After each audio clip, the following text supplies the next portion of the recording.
I'll be showing you how to set a pin on your Xiaomi Watch S3. So simply go to settings. Under settings, scroll down to pin. It's currently off by default.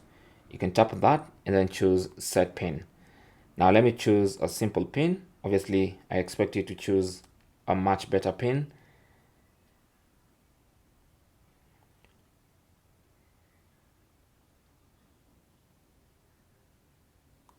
It's going to be a 6-digit pin. So once you enter it the first time, you have to confirm by re-entering that same pin. And once the pin is set, you have the option to now turn it off or change it if you need to. So now, when you're not wearing the watch and someone tries to gain access to the watch, they're going to have to put the pin. Okay, so that's basically a way of protecting your privacy on your Xiaomi Watch S3. Thanks for watching. Comments and questions down below, and good luck.